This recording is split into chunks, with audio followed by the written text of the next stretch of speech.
Welcome to the morning show. Joe Tolle, how are you this fine day? Full of coffee, ready to go. Full of coffee. Double shots? We're on pot number two today. Wow, that's rough.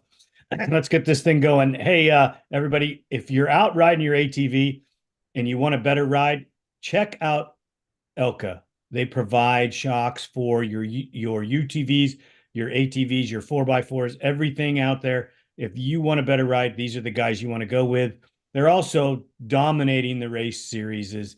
So just check out your local dealer for Elkas, or you can call one of the people on the show and they can hook you up with the best guy to take care of you. If you need tires for that same machine, GBC makes a set of tires that you can use in every environment. They're great quality. They do great jobs. I even have a pair in my truck. So go see GBC if you're looking for the best tire for your application. The Blunt family is a huge supporter of ATV Talk, and we appreciate all they do for us. They're not a business. They're just a family that has many businesses, and they like ATVs. So they decided to help us. Um, Antelope Slot Canyon Tours. If you're on vacation in Arizona, you go take a tour. These guys are going to show you the terrain in Arizona like you've never seen it before. And it changes every year. So you can go back year after year after year, and you'll really enjoy that. So thank you, everybody, for joining us. Make sure you subscribe where you can. ATV On Demand, UTV On Demand, and ATV Talk. Remember, those subscriptions are free. So So you, yeah, they're free. And you get all this content, all this great shows, right? that's right. Awesome. So, Joe, you and I have been beating each other up for what, 6, 8 months about, we should talk about the entering racing and some of the things that you need to know about entering racing. And today's the day. We're going to do it. I'm excited. I've been wanting to do this one for a while. Me Um, too. Me too. where do So, we? well, let's just start this off. Okay. If you're a young person and you're out of the house and you say you couldn't ride before, you have friends that race, or you have associates, or you're relying on a company. That's great. Reach out and get as much advice from the professionals that you can. When I mean professionals, I mean professional companies that have built race teams or racers. I recommend checking resumes, not YouTube resumes, not resumes that you can get off the internet or chats, but real resumes. Go find out what these companies are built of. If you have a mentor, look at their background, check out their background, check out what they've done, how they've done it, because this matters in the advice that you're going to be given. Make sure that, and this is key, Joe. I'm going to turn this one over to Joe here in just a second. Pick the machine that fits you best for entry level racing. Don't go out and buy Joel Hetrick's bike or Bo Barron's bike and think that you're going to set the world on fire, because that's not where you need to be to learn how to race. There's so much more to it. Joe, what's your take on the beginnings of it? I think that right now, I think we're going to give them a little game plan right here today. So I think by the time we're done with this, you'll probably have a better idea if you're trying to get started in racing, maybe how to go about it. I've done it a little bit just at the local level. Followed the nationals for years. As an observer, I've had the opportunity to kind of see the mistakes that a lot of the local guys make, and even some of the mistakes that the national guys are making. And I think so where do you start? Um, and I think it kind of comes down to what discipline do you want to get involved in? If you're going to race motocross, well, you probably want a 450. And you don't have to have one, to get started. Race what you have. I remember racing, and it depends on where you race too. It's like, what's your discipline and where do you race and who are you racing against? Um, I remember back in the 90s when I got into ATVs in like 1990. I was racing by like 97. We would do local races in motocross, and I remember in practice following this guy around who was on a 4x4. And it's like, this wasn't a technical motocross track with lots of peaked jumps. It was a very natural terrain, kind of pea gravel sand track, very whooped out, not a lot of technical jumps. And it was almost like a mini cross country race on a short course. So guys would run anything. There were lots more classes, and it was a more interesting time. It wasn't just 450s. This was pre 400EX. So, you had the guys in the two-stroke classes were on 250Rs with a couple of guys on riding a Banshee. And then in the four-stroke class, you had that oddball like me who was on a Warrior. There was a guy around here, I think his name was Dave Wolf. He had a Warrior with a Yamaha TT 500 engine stuffed in it. But you had guys out there on 300EXs. There was a guy showed up on a 230 quad sport. And then, like I said, I raced a guy who he just brought out a four-wheel drive. It might have been a four-wheel drive. It might have been a two-wheel drive utility. I mean, it got him around the track. He went out there. He had fun. Obviously, he didn't win, but he got involved. I think part of it is, and I don't recommend a utility for motocross, but this guy did it and he still had a good time. So, if you're thinking racing, you probably already have a machine. If you don't, obviously if you're gonna start in motocross, then you probably want to start with a 450. You don't have to. I think this is also for the older riders. You younger riders have to start on the smaller machines, and with parental guidance. So let's just make that clear for our younger viewers.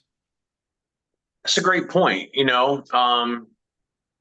I don't know how many 7-year-olds we have listening, but if you're young, obviously you're going to race a machine that's a displacement where there's a class for you to race. You have to buy a machine that fits into the class you're going to run. So if you're 10 years old, 12 years old, you're obviously not going to be on a 450. You might be racing depending upon the age of the rider, 50, a 70, a 90.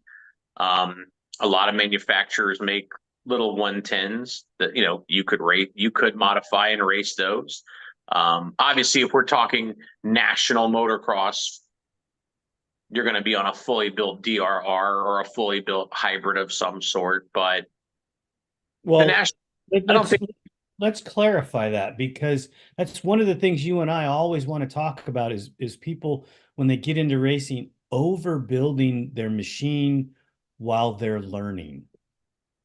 Yeah, and I think, again, like number one is picking the bike, picking the bike that's the right bike for you. And I think that's number one before you even get into the modifications. If I'm racing motocross, I probably want to start with a 450. I don't have to if I'm an adult. But like for cross country, if you're racing desert, maybe you want a 450, maybe you want to try Raptor 700 because torque, horsepower, maybe that's a fit.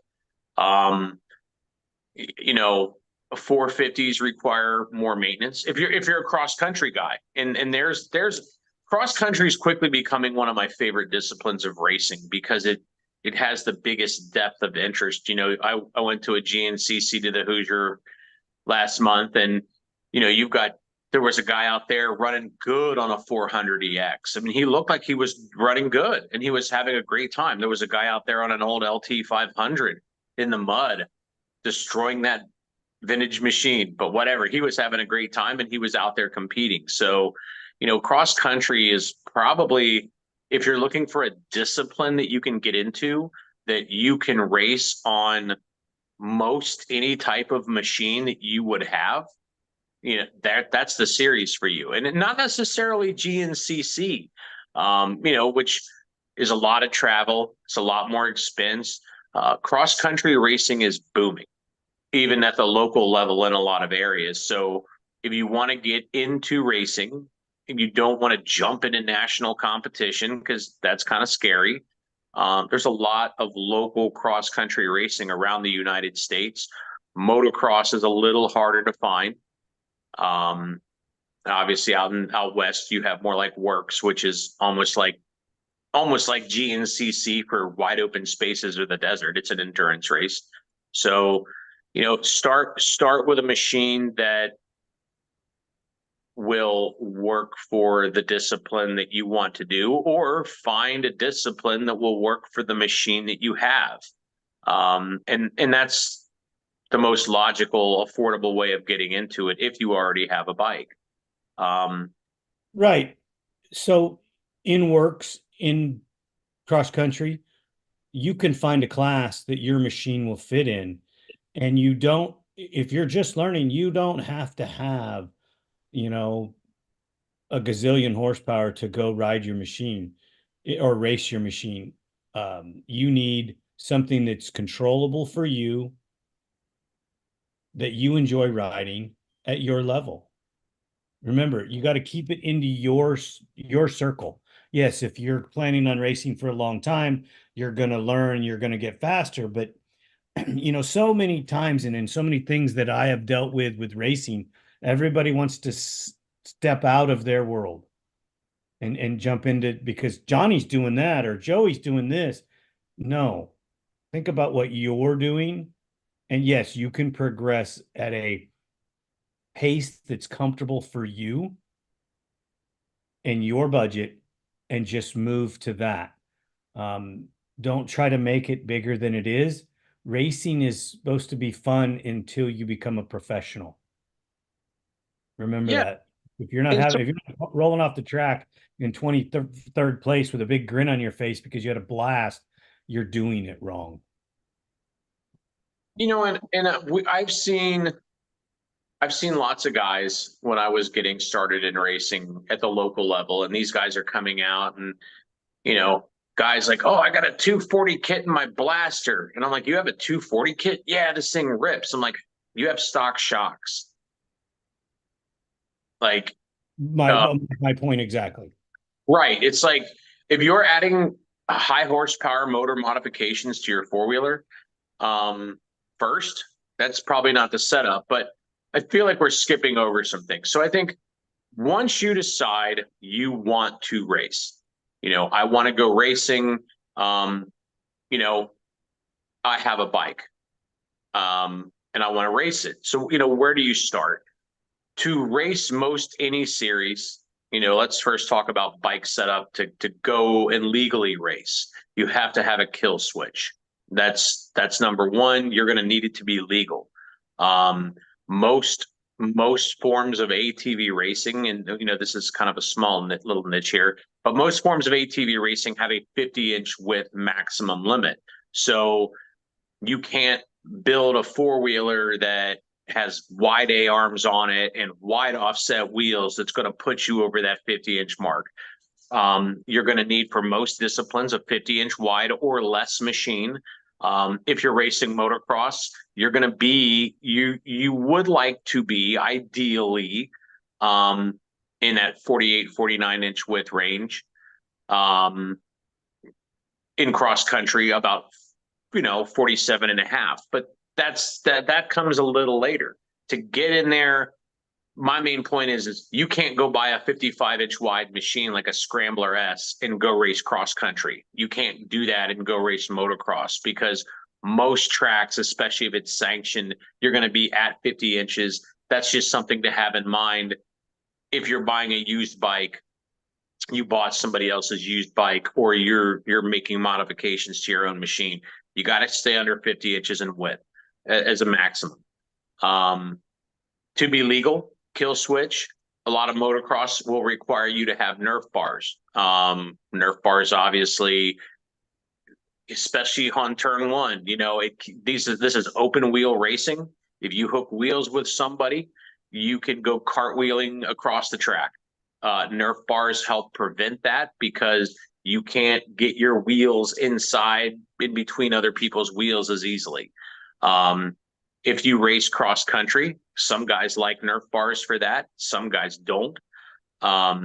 The drawback to running Nerf bars in a cross country type event is if you have an ATV that doesn't have reverse, which is most of the 450s that were ever made did not have reverse. The Kawasaki, okay, somebody's going to beat me up. Pretty sure that Kawasaki had reverse. The Polaris has had reverse. Am I wrong? Pretty sure they did. Which Kawasaki are we talking about? Did the 450 have reverse? I don't think so. Okay, maybe not, but it's something to be mindful of. I don't think that any of the sport models, your Raptor 700s have reverse. Z400s had reverse later on. Yep, later on. Shit, since I never played with the reverse that much on anything, I raced KFX 700, the V twin, it had reverse. And all these vehicles that we're listing that do have Warriors had reverse. I'm pretty sure that one or two of the 450s did. I could be wrong. I admit it when I don't know everything all the time. Sometimes I have to go back and look stuff up. So I just don't want to be like, yeah, it's got it. But point being is that if you're racing motocross, you got to have a kill switch and Nerf bars. If you're racing cross country, you don't necessarily have to have Nerf bars. A lot of guys don't like them. The drawback to running a Nerf bar in the woods is if you get hung up in a bottleneck, you can't just put your feet on the ground and push the quad backwards. You have to get off the bike and pull it. And that's why some guys don't like Nerf bars, and Nerf bars can get hung up in branches and things that are alongside the trail. But the benefit to them obviously is on the start, you're less likely to tangle with somebody. If you're in the tight stuff, you're in the trees, it's going to be a lot harder with a Nerf bar to hook your back tire on a tree, bend an axle, get ejected off the bike. It does have some benefit in offering you protection in the woods as well. So that kind of comes down to personal preference and what you want. For cross country, if you decide you don't want to be a Nerf bar guy, you don't want it, highly recommend a netted heel guard. You don't want to run a solid metal heel guard. I mean, I like Yamaha stuff, but like the GYTR catalog has aluminum heel guards. There are some Nerf bar companies out there that all that they offer are an aluminum heel guard area. That's not ideal. I mean, it's not ideal because the same problem we have with a stock heel guard that's plastic, you're going to have with any kind of aluminum heel guard, and that's mud buildup.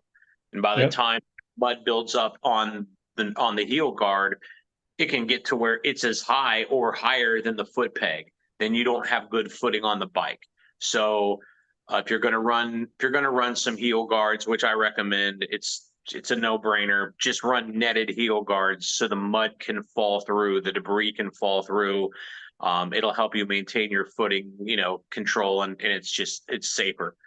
So that's kind of what you need to start, and we kind of proved it a few weeks ago. And I don't want to go long on this because we touched on it so many times, but we raced a Raptor in a B class at a GNCC. And our only performance modifications were a stabilizer and tires. Our only durability modifications were rear bead locks, skid plates. We ran a kill switch for legality, but that was it. Tires, bead locks on the back, skid plates, stabilizer, kill switch. No pipe, no aftermarket handlebars, no horsepower gains. And we led the B class for a while. So, and that's the key right there. At your entry level classes, your C and B classes, you don't need those big horsepower motors or all the other stuff. You're still trying to learn how to make the machine work for you in your environment. And what one of the biggest problems I see with developing these younger riders, full size riders on 450s or whatever, is they start racing, they do okay on their stock bike, and then, oh, I gotta have Joel Hetrick's bike, and they roll that out there. They haven't learned how to make the machine work under them at their skill level. And they go out and get a machine that does everything correctly already, but it's not teaching them anything. And I don't want to disagree, but I will a little bit, because I think that bike's not doing everything correctly. Here's a prime example. It was a big learning moment for me. In 2005, brand new, new in the industry. I was on my second year of being in the industry as an editor. I bought a 2005 YFZ 450 carbureted bike, obviously 46 inches wide stock. And I was down at Early Wines Indoor Motocross one day after I was down there filming some races. And I had my YFZ down there, and it was bone stock, nothing done to it. And I was hitting some of the jumps, jumping through the rhythm section. It was fun. I was having a good time. It's like, man, this 450 rips. It hits like a two-stroke. I'm clearing these jumps. This is sweet. I was having a great time. And it's like, yeah, I'm going to build me a pro bike. And I had the ability to do it as an editor because, of course, I was going to make a 30-minute video on the bike and promote all these products. So, here comes Metalcraft A-arms and top of the line Elka suspension and a precision stabilizer and a chromoly swing arm. I don't know why the heck I put a chromoly swing arm on that bike and added 10 pounds to it. That was stupid. That cast aluminum swing arm would have been better for me. Put a linkage on it, and then beyond that, where I really screwed it up was I put a pro level motor on it. My buddy Britt Mansell, who worked at ATV Scene at the time, he was racing the nationals, and he's like, yeah, my buddy Scott Salzer owns a motor building company, SS Motorsports. He builds my motors. They do a great job. I don't even know if they're still around, hopefully.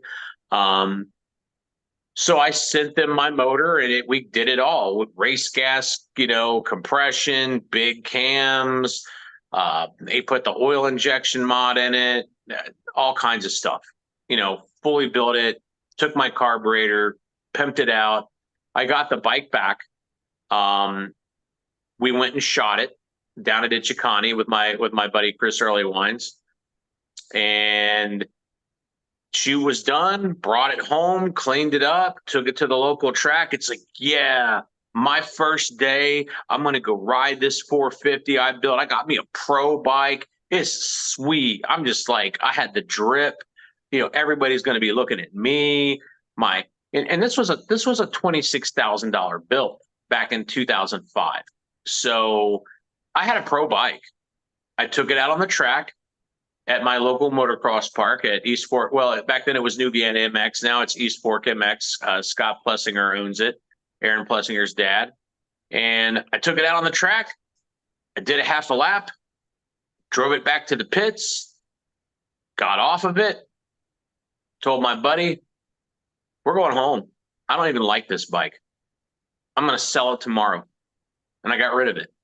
I knew in that moment I'd screwed up. I built way more bike than I needed. And it wasn't because of the suspension. It was just like, it was too much bike. It wanted you to rev the guts out of it. That's not the kind of rider I was. I didn't have that skill set. So, but fortunately, I was smart enough to realize it. But so many guys go out here and they spend so much money on the bike. They completely ignore the other half of the machine, and that's themselves. And that's what I was trying to get at with when they start building out of their world. When you take and you build that pro level bike and you don't even understand how to set your shock. So you're having to go over to the shock guy and you have to go over to the A-arm guy to make sure that the chassis set up right. When you haven't learned why you're doing these things, what's the effect of how is the bike reacting under me so that I can go back and give somebody good feedback. So now that I have this, $30,000 race bike, when I'm getting seventh place instead of fifth place, like I was on my stalker, what am I doing wrong? Well, one of the things you're doing wrong is you're having to hold on super tight because it's trying to climb out from underneath you because of all that horsepower, and you weren't prepared for it physically, which we'll get into that here in a second, or mentally, and you don't understand throttle control, clutch control, braking. All of these things have to be learned at a slower pace on a machine that's easier to ride. You can go faster on a less on less horsepower than you can sometimes on more horsepower. When we did our 2010 shootout, motocross shootout, we allowed a very, very limited list of modifications to those bikes. And those were all the motocross bikes. We did not have a Honda in that shootout. We did not have a Kawasaki. Wi-Fi glitch. Joe will be back in a second.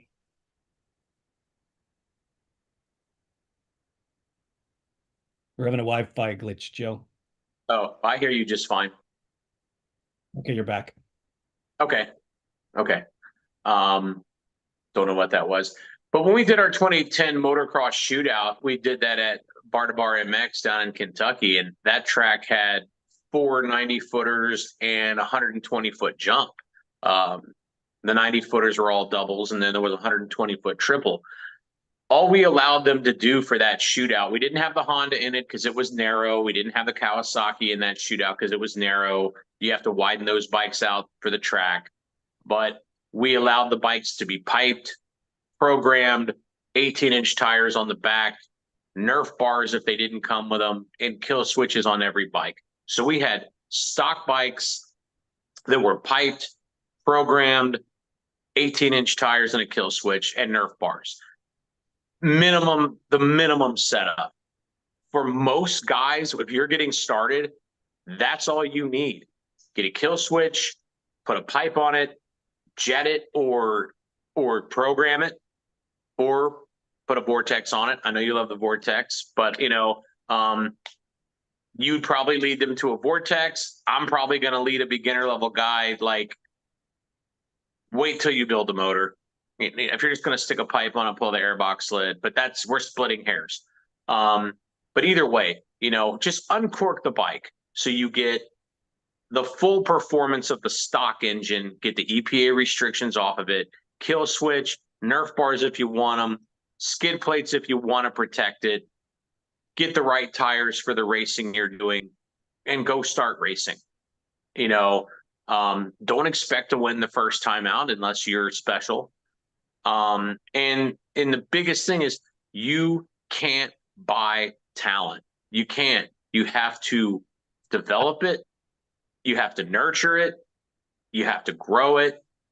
And until you're a decent rider, you don't need to spend a ton of money on stuff. And of course, it's somewhat dependent upon the machine that you have. If you have a modern 450, let's say you have a YFZ 450R, or you have an old Survivor Can-Am DS 450, or a 450 XMX, or a 450 XXC.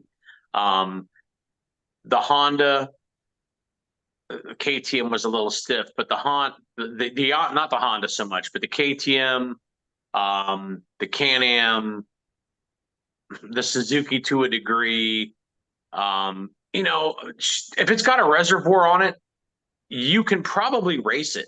Is it going to be the best you can get? No. Are you the best you can be as a beginner? No. So aside from the basics to be legal and uncork the bike, I want to go back to what you said earlier. Before you start spending money on suspension, learn how to set up what you have. If you don't understand what toe in or toe out is going to do to the front end of your ATV, you should not be calling Mike Walsh. You should not. And I'm not trying to take any money out of Mike Walsh's pocket, because you should give Mike Walsh your money at some point. But if you don't know how to set up a front end and just adjust the toe in to get the maximum handling out of that, if you don't know how to adjust your stock shocks on a YFZ 450R or Raptor or TRX or anything that's got a fully adjustable stock shock, if you haven't taken the time to dial in your shocks to get every bit of performance for you that you can get out of that stock shock, you should not be calling an aftermarket shock company. You're just throwing your money away. Go to the gym. Right. And I think that especially people who are getting involved in racing, aren't racing at a high level, you will do better in the beginning beyond the very short list of essential modifications to be legal and uncork your machine from the EPA. Beyond that, before you start spending thousands and thousands of dollars on mods, hire a trainer or get a workout plan. It's kind of sad to say, but this is a true story. When I was in my early 20s, I fought arm pump terribly, whether I was on quad, a mountain bike, because I mountain bike at this point more than I ride four-wheelers, because I film four-wheelers. I ride them all, but then my test riders get on them, ride them for hours. I ride mountain bikes a couple times a week. It's training. It keeps me in shape. But in my early 20s, I was 235, 240 pounds. Well, 2 years ago, I was always athletic, but I was fat athletic. I always told people as a joke, like, I'm ripped under this fat. And I was strong, but I had fat. I was fat.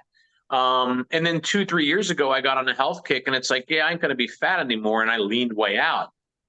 At age 48, I jumped on my mountain bike and I could just go. I didn't stop and take breaks. Always had. My whole life, from my early 20s. Now, all of a sudden, I'm just cruising up hills and I'm barely out of breath. Whereas in my early 20s, I'd have been sucking wind, taking a break, miserable, feeling like I was going to die. If you're not in shape for the sport that you want to participate in, all the equipment in the world is not going to help you. It's not. They have to sacrifice something to get skills. And what they're not doing, and what most people don't do, is they don't put the blood, sweat, and tears into it to make it better. It's easy. And I built 2 race bikes, before I even got in this industry. I had built myself a couple of race bikes. I built a 4-stroke. I built a Warrior. I know, ridicule me. The 400EX wasn't out yet, and I didn't understand why the 300EX was a better machine at the time than the Warrior for racing. And it was. But I was here in my early 20s, eating terribly, working out, but eating terribly. Fat dude, 240, should have been 200. I'm 205 now, and I'm lean, and I'm mean. If I had I'd have been doing way better off on that Warrior with what I had without that big bore stroke motor, if I had just been skinny. So if you're fat, fix it. If you're out of shape and you can't run a mile, fix it. Get in shape. It doesn't matter how much money you throw at an ATV. If you're not fit, you're half the machine. These guys driving side by sides, you might as well be sitting at home playing a video game. No athleticism involved. You can be as fat and out of shape as you want to be, because you're really not part of the machine. You're just steering it. You're just pointing it in a direction. When it comes to racing an ATV or a dirt bike, for that matter, because this conversation we're having about ATVs, it's the same story for a 2-wheel dirt bike. You are not just the brain. You are not just the pilot. You're the machine. You are 50% of the mechanics of that vehicle. And doesn't matter how much money you dump into the dirt bike, it doesn't matter how much money you dump into your ATV. If the machine that is the rider is not as fit as the vehicle, you ain't going to go no faster. As a matter of fact, you're going to go slower.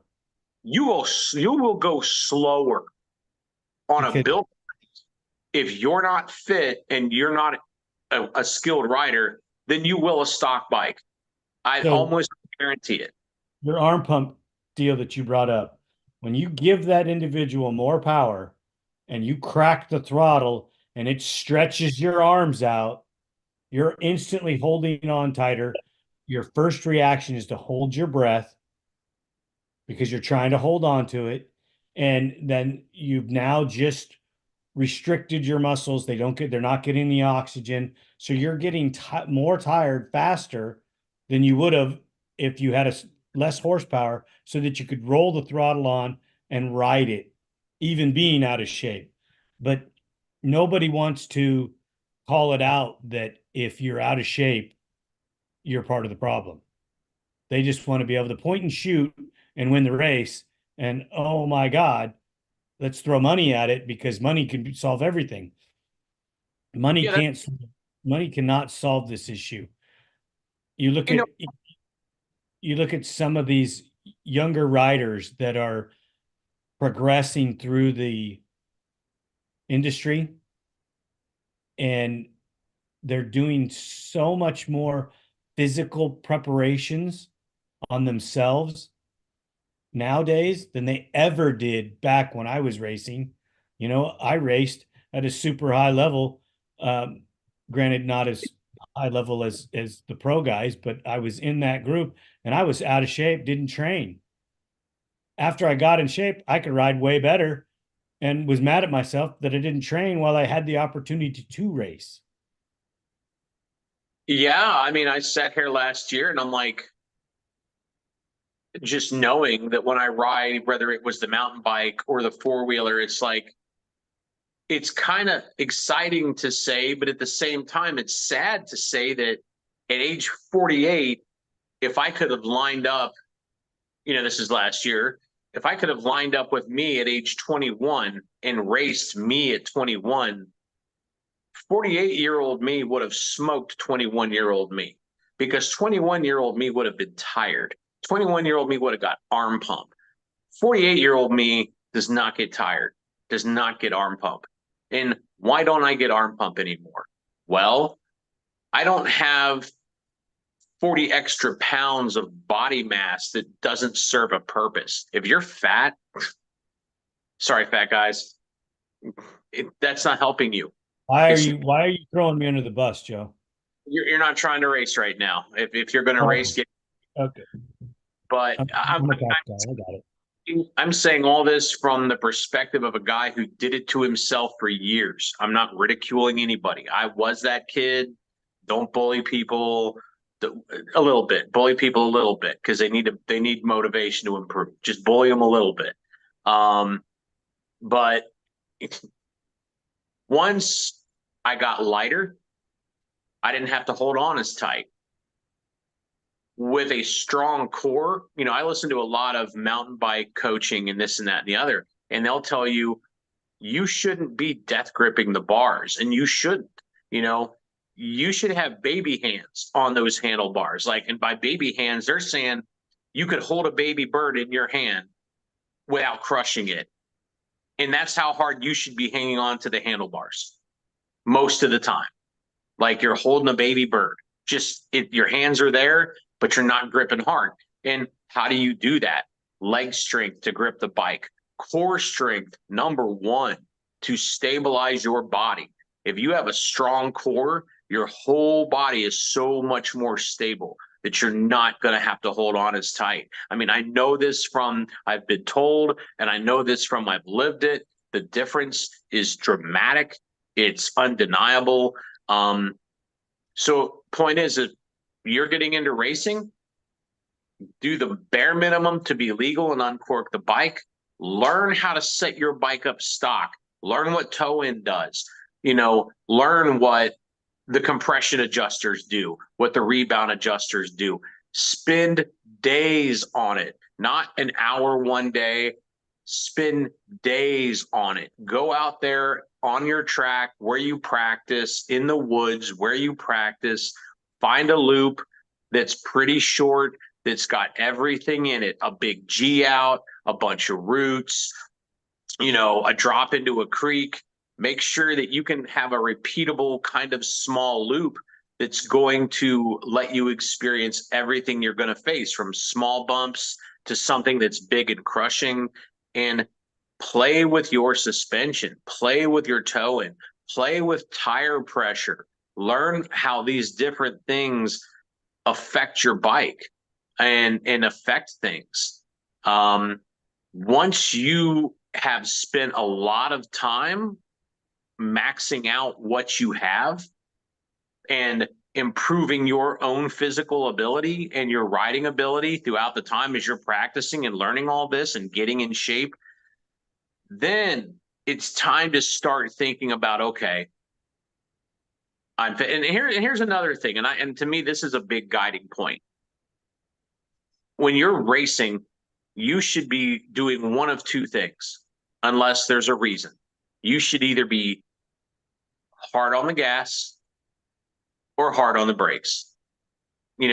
Coasting, unless you're coasting for a reason, like, there's a big set of braking bumps going into this corner that are so deep, it's almost like whoops. I don't want to be hard on the brakes there. Sometimes you might want to coast a little bit just so you can unload the bike and let the suspension work. But if you're not in that rare situation, you should either be on the gas or on the brakes. On the brakes as late as possible. If you're still coasting into the corner, if you're letting off the gas, coasting for 20 feet, hitting the brakes, getting into the corner, halfway through the corner, you're kind of getting back on the gas. You don't need mods, especially motor mods, until you can outbrake your competitor going into the corner and immediately transition to that throttle to set the bike into the turn and power through the corner. You should not be spending any money on motor. Like, there's no point. You're only going to go slower. You're only going to wear out quicker. If you're not right, I totally agree with everything that you're saying there. It's so important to do all these things, but the one portion that a lot of us forget about is you should also be documenting what you're doing. So, you have a notepad that you carry around with you all the time. It's your phone. Okay. It does so many amazing things. You can be documenting your suspension changes, your air pressures. You can even document your food intakes, what's working for you, what's not working for you, plus your weather conditions, your tuning adjustments, your training program.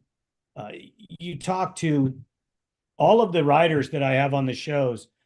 Every one of them, we talk about their training programs. Some guys don't want to give it up. Some guys do.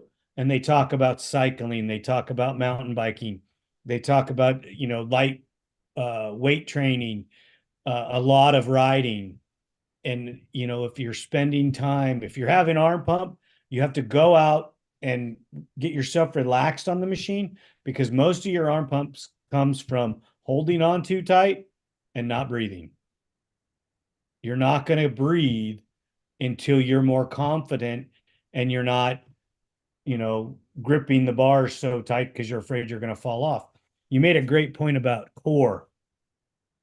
So when you're trying to build stamina, you need a little bit more strength in your shoulders and your neck and your arms. You're never going to get those things unless your core is solid. You have to have that center core that's really strong to build the strength and stamina in your appendages. Your arms are never going to get strong enough if your core is jello. I mean, these are just facts of athleticism. Joe, you're a mixed martial artist, and you understand how important it is for that core that's your base, that's your roots, that's causing and allowing everything in your function to work, correct?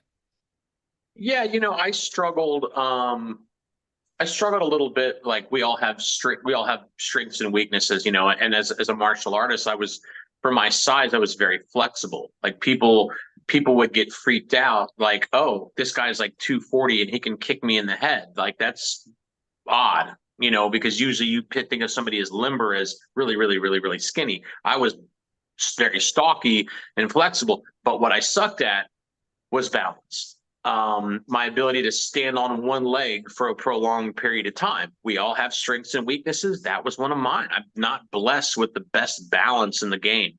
So the thing that really changed it for me the most was when I started training my core. Once I started really working on a lot of ab work and making that core more stable, my ability to be on one leg for a longer period of time got better. My ability to go out on my mountain bike and just do a track stand where I'm not rolling forward or backwards. I'm just shimmying the bike a little bit, but I'm not moving and I don't have to put a foot down. I can just stand there in one spot on my mountain bike. I can do that now. Um, you know, Arm pump on the ATV goes way down. The more you stabilize your center, the less you have to use your appendages to hold on because you're just strong. So yeah, I can't stress that enough. Hydration, extremely important. You should be Not drinking. You shouldn't be drinking Powerade or Gatorade. You need to drink water and maybe an electrolyte substitute that's non-sugar based. Yeah, 100%. Because I mean, especially if I do a pretty low carbohydrate protocol. I eat very low carb. Typically, I'll eat some carbs, but every now and then, if I want to chop off 10 pounds, I'll do a run of keto. Or yeah, if you're eating super low carb or you're really athletically putting out, you need more sodium, electrolytes, more sodium to help your body retain water. Um, for athletic performance, if you're doing a low carb protocol because you want to lose weight because you're trying to get that body mass down, um, that's important. So, where have we covered up till this point? If you want to get started in racing and you've got a sport quad and you can find a class that it fits in, motocross probably going to be a 450, cross country, almost anything you've got in the garage, you can find a class for it, which is great. Learn the basic setups of the bike, get your fat butt in shape, get nutrition, eat food that's going to sustain you through a race. It's funny. I'm going to pick on my buddy. My buddy I ride with, he's about 60. And I can see the difference in his performance just from how he fuels. We were sitting here the other day, and he hadn't eaten anything all day. I got up for breakfast. I ate bacon, eggs, guacamole. So I had a nice high fat, high protein breakfast. I didn't have to eat for the rest of the day, and I never ran out of gas because I wasn't burning rocket fuel. I was burning diesel. Rocket fuel is like a very simple carbohydrate that breaks down quickly in your bloodstream. And he's standing here at the gas station. We're getting water. He's stuffing a donut in his face. What do you think happened? Within 30 minutes of starting our ride, he's complaining that he's tired. Well, no shit. You ate a donut. What do you think's going to happen? Your blood sugar spikes, it peaks, it falls off really quick, and it dips. So within an hour of eating something like a very simple carbohydrate, high sugar, like you are going to be down on energy from where you started. You're not going to be back to your baseline. You're going to be below it. You're going to feel drained. You're going to want to take a nap, So you've got to fuel for your riding. You've got to fuel properly for your racing. We could do a whole discussion on that. I'm not an expert, but I'm not a certified expert, but I'm self-taught expert. We've all played with all these things, throughout our athletic careers. No, maybe we're not professionals, but in the what we've all done with our mountain bike stints and our ATV racing or motorcycle racing stints. I've been an athlete of some form my whole life. When I was younger, I totally did it wrong. When I was older, I started realizing, oh, you have to eat right, you have to do this, you have to do that. And we forgot one major topic that nobody ever wants to talk about. And this is the most important portion of all of it, is you have to have fun. If you're racing and you're beginning and you do not have fun at it, you're not going to come back. So, you need to go out there and have a good time and really enjoy the sport like we do. This is why I love ATV racing so much, or ATVs, is because they're fun. So whether you're out riding with your buddies for bragging rights or you're racing with your buddies at the local track for bragging rights, remember, you're out there to have a good time. You are not a paid professional where it is your job. You are not Joel Hetrick or Bo Barron or any of the other guys out there that are trying to earn a living racing at the highest level. It is supposed to be fun. And yeah, to have even more fun, you have to put out the effort. That means you have to learn about your machine, you have to learn about your body, and you have to do these things to make it more fun. And I think that as you progress through jiu-jitsu, Joe, it got funner the better you got at it and the more effort you put in. Right? Oh, 100%. I mean, everybody likes to win, but you got to take a lot of losses before you win. You know, maybe most of us normal human beings, we take a lot of losses before we win. You know, and Well, that's okay. the guys that go out with raw talent, not to cut you off, the guys that go out with raw talent and win immediately, They usually they fall. have no foundation and they go away because when it got tough, they didn't know how to dig deep and figure it out. Where the no talent guy that came in and worked his butt off and learned about shocks and learned about tire pressures and rode that stock motor because that's all he had, and he learned how to go fast. When he got to that level and it came to grit and determination, he had it where the pure talent guy didn't, because he didn't have to work for it. You know, Jordan, and so and then, so there we are. Learn your bike, do the basics to make it legal, to make the motor have its potential stock performance with uncorking it, kill switches, all that. Get in shape, learn what your bike can do with the stock components. And I'm not saying do that forever, because I think now where it's like, if you're fit, if you're on the gas all the time or outbraking, and you're outbraking everybody going into corners, because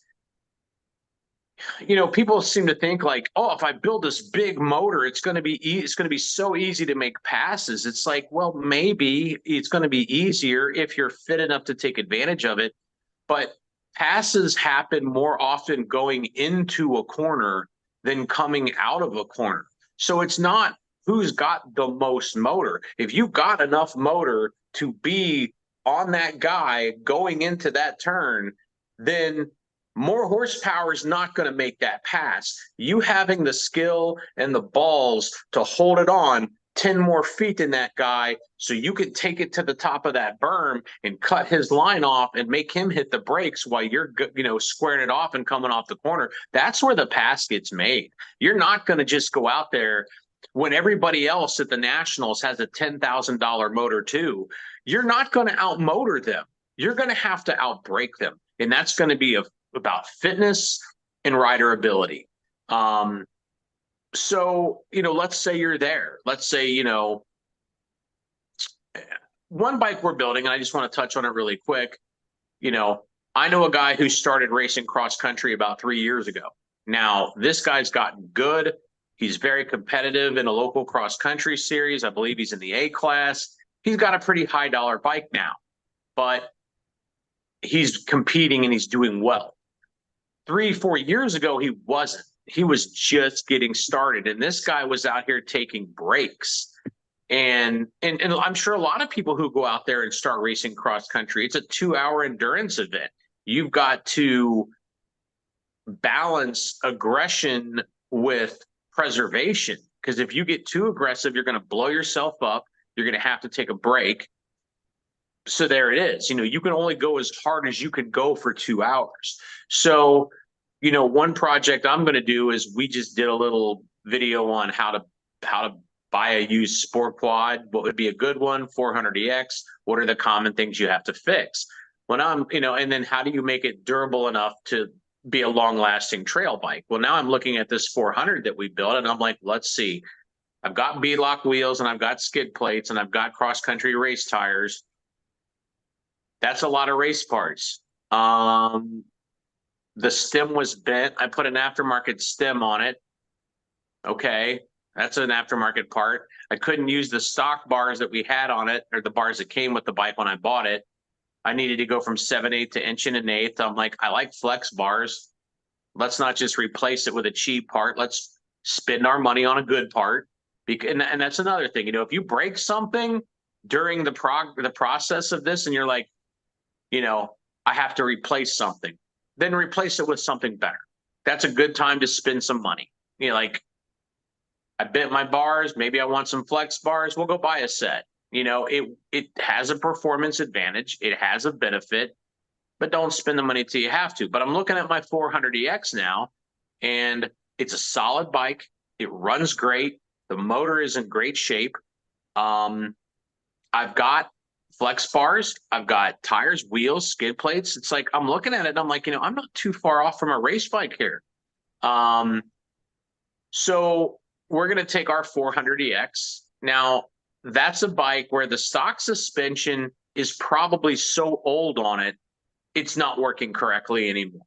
Like, even if it feels like it's working correctly, if you rode that 20-year-old bike with 20-year-old non-rebuildable front shocks next to that bike when it was showroom new, you would know those front shocks aren't working well. It feels plush, but they're worn out. The oil in those shocks has got to be done. There's no way it's not. They're not leaking, but they have to be past their life. So for our 400EX to build a beginner level cross country race bike, we're going to put a different set of A-arms on it, get it to the right width. Those stock shocks are not rebuildable. We could either buy 450R shocks and have them modified to lengthen to fit the 400EX chassis, which there are. Rocket Ron is a shock tuner that'll do that. If you go buy a set of 450R shocks for $50, $100 off eBay, you could send it to a guy like him, have him revalve them, respring them, change the length of the shock to work with your long travel front A-arms. We'll probably just put a set of aftermarket front A-arm or front shocks on it, get the rear shock redone. We're going to stuff an axle in it because we want to get to 47.5 inches in width. So all we're going to do to make this thing from just a trail bike into a race bike is A-arms, aftermarket front shocks, get the rear shock revalved, put an axle in it. We're going to put a pipe on it. We're going to jet it. Done. That's it. And Ed Texera from Texera Tech, who does the A-arms, kind of said to me, don't you want to put a swing arm on it? And I'm like, why?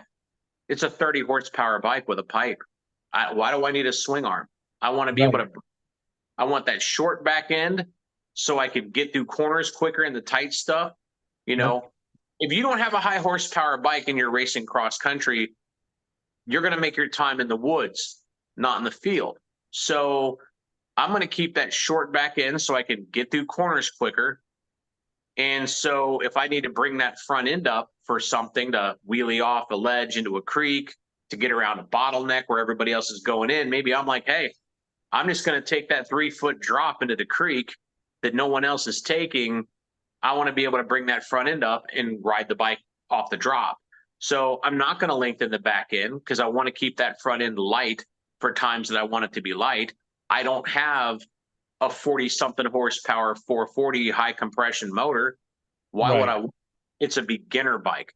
So in the end, this little 400EX And the reason I'm not doing motor is, number one, if you're going to build a full-on 400 with a 440 motor, high compression, just go buy a 450 and start with that and leave the motor stock. But if you're a true beginner, and I'll even put myself into that category, this 400EX, as a guy who's never raced cross country, but I've ridden ATVs for years, I still think this would be about the perfect bike for me, because I'm not used to racing for 2 hours.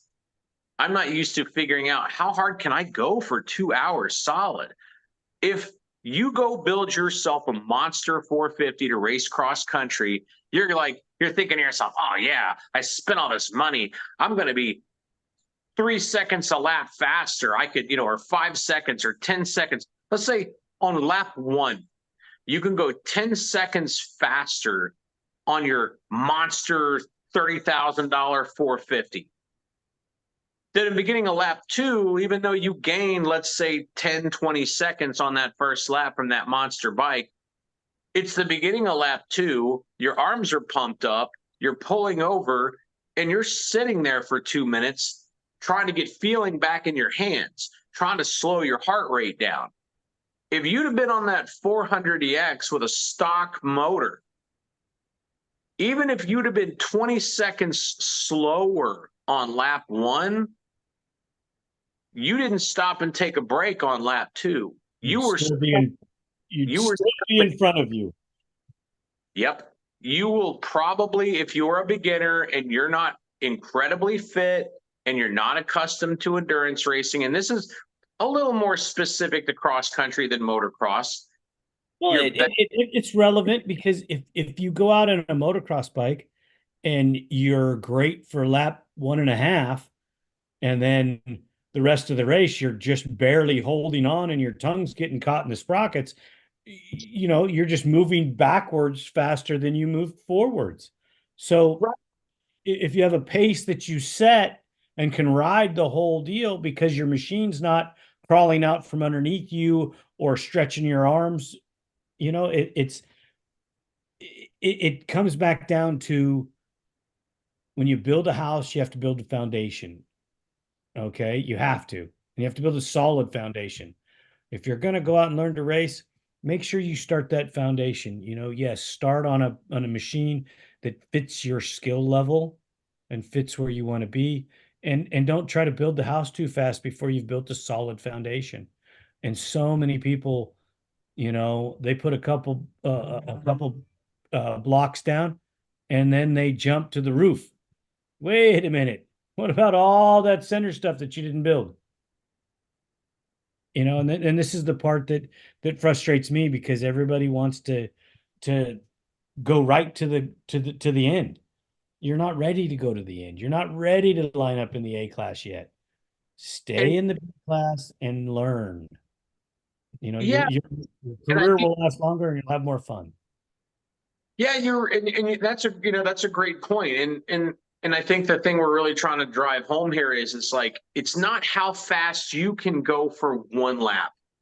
It's building a bike that will let you go the fastest you can go over the duration of the race. And that's true in motocross. It's easier to point to cross country because you see people pulling off and stopping, and it's like, your 20 seconds you gained on lap 1 from having that $30,000 quad, you're now 1 minute and 40 seconds behind that by the time you stop for 2 minutes to catch your breath and let your hands get the feeling back in them. So race an underpowered bike. So what? Underpowered for 1 lap, which might be perfect power for the duration of a race. Aside from the beginning stuff, first, before you start dumping money into your motor, dump it into the chassis. Dump it into the suspension. I might also wait a minute, time out.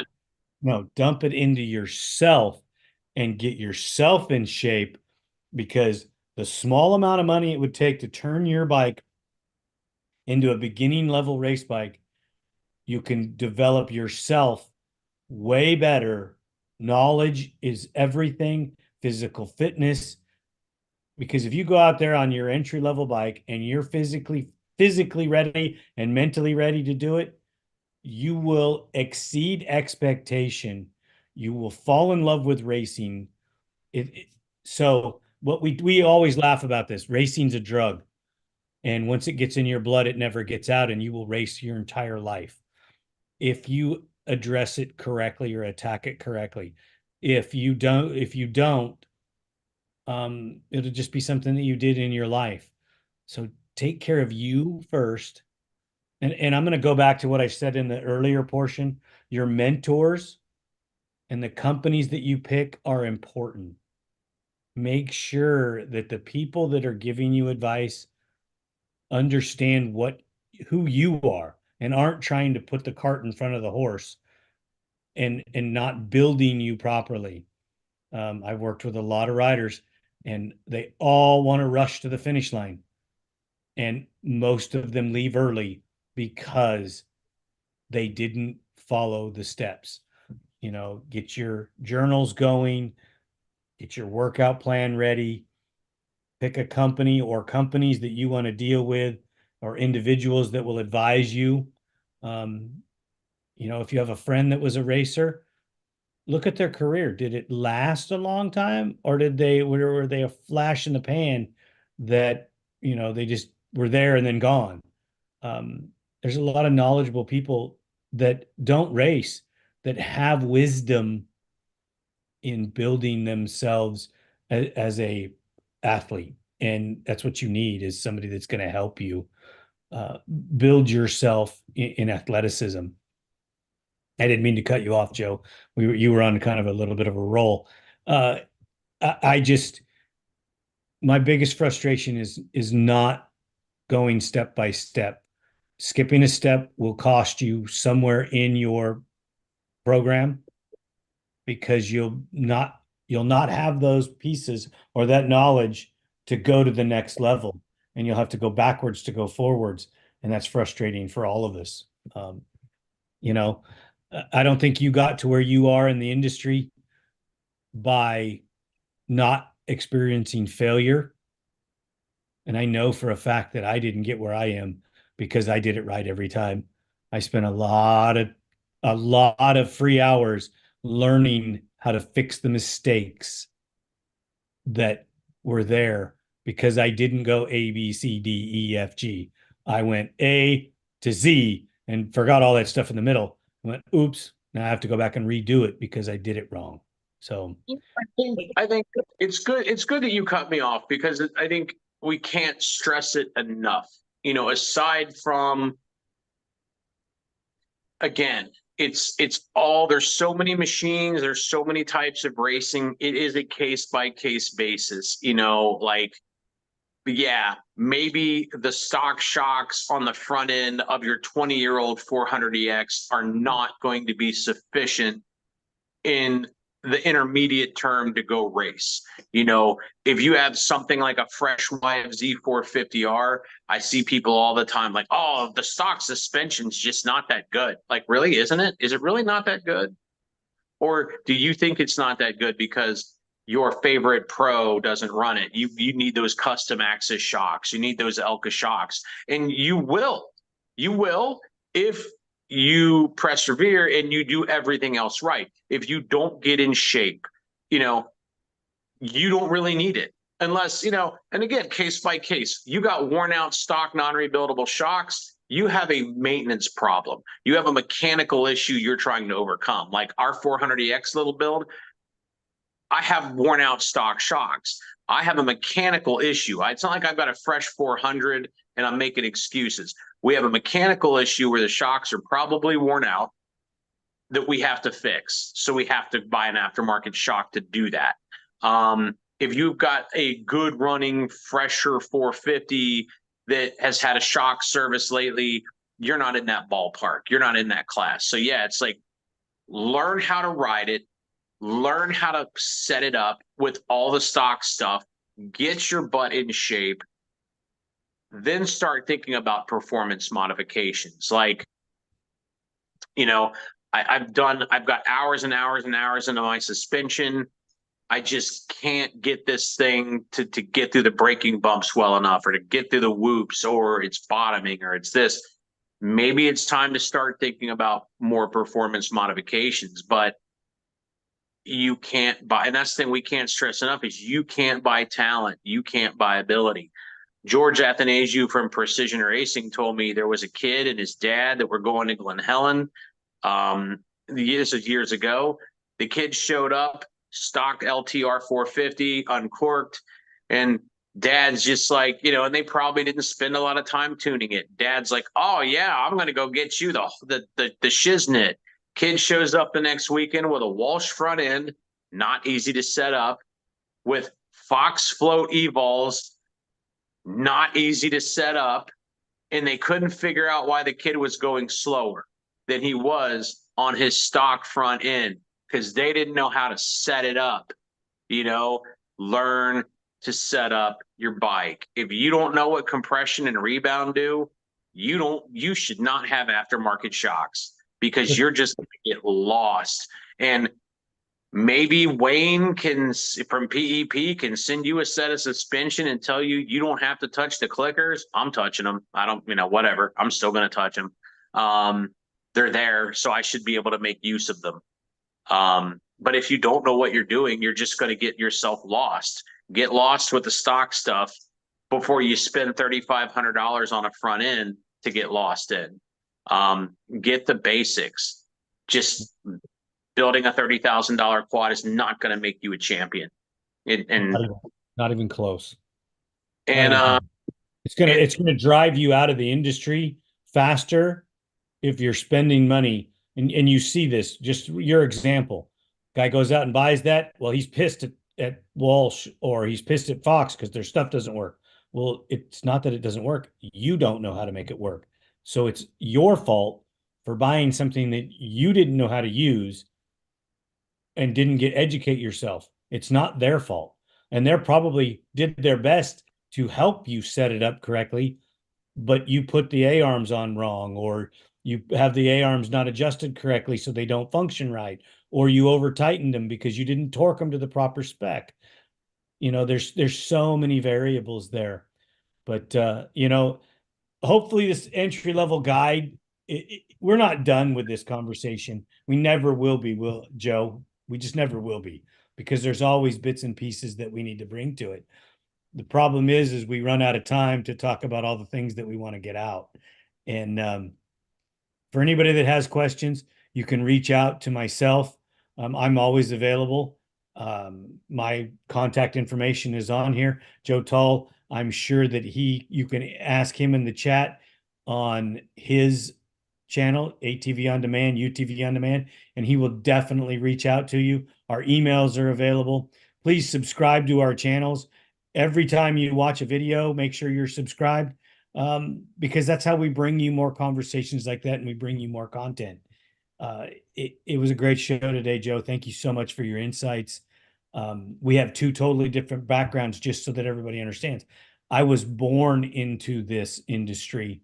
Joe built himself into the industry. So we have gotten to our points through different kinds of working. I was always told I wasn't good enough, so I spent extra time working to learn. I'm not the sharpest tool in the shed. Sometimes I had to go bash my head against the wall to learn something, but I went out and I learned it, and I kept studying, and I kept working and working and working. Joe got into an industry because he loved the sport and developed his skill set in a different way. And you have to respect two different aspects of the industry from two different backgrounds. And we're basically telling you all this exact same thing. And I appreciate your time, Joe. I really do. Yeah, you too. And I guess if I was going to, just wrap it all up in a bow, I'd just say, if you're going to win racing, or you're going to win in a career, or you're going to win at anything in life, you're going to learn by making mistakes.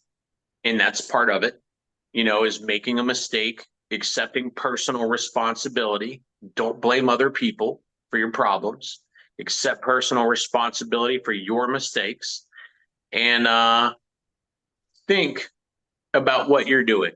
Don't just pull out your credit card and think you can buy a championship. Carefully think through everything you do to the bike. Don't just go hog wild. Get fit, get strong, accept responsibility, be realistic. Understand this. You can't buy talent. You can't buy a championship. Get fit, be responsible, think about what you're doing to your bike before you do it and how it's going to affect it. And again, don't be afraid to reach out. This is a conversation that like I get off on this, like how to build a bike, strategy, thinking it through.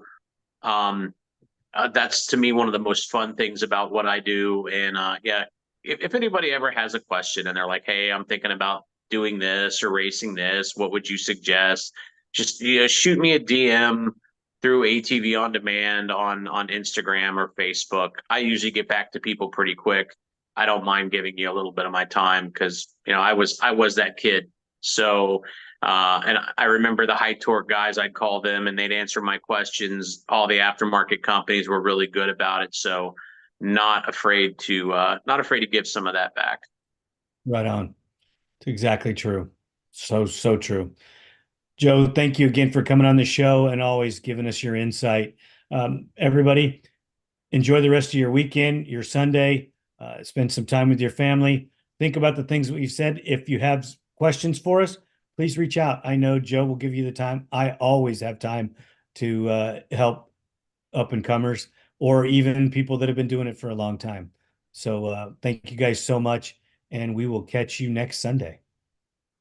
Happy Sunday. Thank you, brother. Have a great day.